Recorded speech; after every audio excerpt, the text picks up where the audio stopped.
What's going on, YouTubians, or whatever you guys are calling yourself these days? If you like the content on this channel, make sure to hit that subscribe button.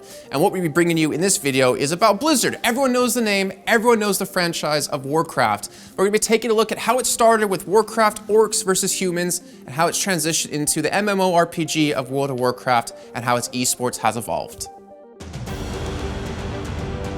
When it comes to esports, Blizzard Entertainment has always been a big part of the industry. We all know about StarCraft that basically shaped modern competitive gaming, Overwatch with its International League, Hearthstone, and even Heroes of the Storm. But there's yet another game in Blizzard's stable that's continuously expanding its esports scene, and that game is World of Warcraft. Warcraft as a series started back in 1994 with the release of Warcraft, Orcs and Humans, an RTS game that in the future would redefine the genre. Positive reception meant that soon it was turned into a series, but it wasn't much of an esports title back then. At least not until Warcraft 3 came around, which gradually began building its professional competitive scene, especially after Defense of the Ancients came out. A mod that quickly became one of the most popular ones ever, with its continuation now being one of the most popular esports titles on the planet. But could an MMORPG game also be turned into a competitive title? Could this colorful, sometimes chaotic environment where you fight monsters, train your character, and obtain better gear join the virtual sports club? Gok, it appears your shoulders are rather large.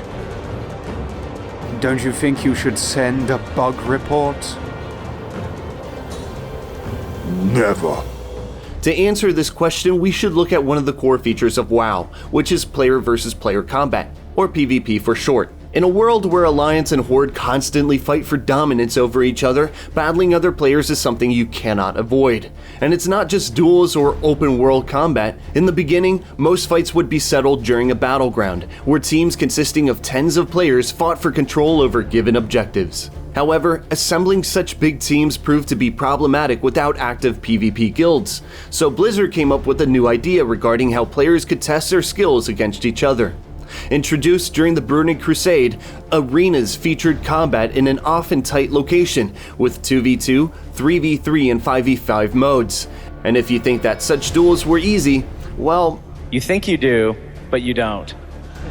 Arenas feature fast-paced combat and involve synergies between different class combinations to maximize utilities and damage potential. Easy rules and popularity meant that throughout expansions, the arena system grew significantly, with features like new maps, seasons, and rankings being added to the process, which ultimately led to the first official tournament. After its first edition back in 2008, Arena Tournament became a yearly 3v3 event held during BlizzCon, year after year becoming more popular amongst the best PvP guilds and professional esports organizations. However, in 2014, for the 7th edition of the tournament, the old format was replaced by a set of worldwide bracketed events culminating in the World of Warcraft Arena World Championship, held also at BlizzCon.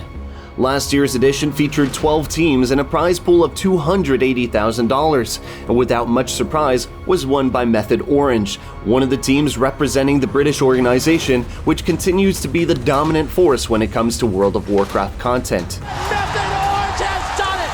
Ladies and gentlemen, shake these halls and make some noise! Let everyone at BlizzCon know we have a new world champion, Method Orange! But even though arenas and PvP combat are a vital part of the game, it's not the only thing that has potential for competitive gaming. Another growing branch is PvE, or player versus environment. It might sound easier, but efficient dungeon clearing requires a lot of coordination and tactical knowledge. Alright, chums up. Ready, guys? Let's do this. Leroy Dragons! That's why Blizzard decided to implement a Mythic Plus system into their dungeons together with the Legion expansion, a system used to increase difficulty and provide more obstacles for players to check if they could still complete a given location within the set time limit. The best groups would be awarded items as well as keys to higher levels. Mythic Dungeon Invitational proved that the World of Warcraft has a lot of esports potential, even in areas not considered suitable for such development. Just like last year, when Shell's Angels beat Method NA 3-2 and claimed the mantle of Dungeon Champions during the Global Finals.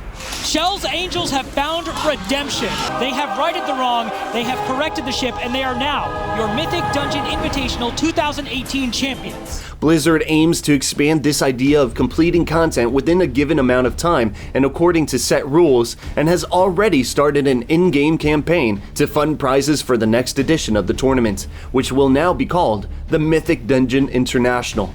And with another arena championship coming our way, it seems that this nearly 15-year-old game still has a few tricks to show us. But with all this competitive fighting going on, let's not forget this one important question. What is worth fighting for? If you guys like what you saw in the video, and let's be honest, you definitely did, make sure to hit us up with one of these bad boys. Okay, not the staff, one of those. There we go.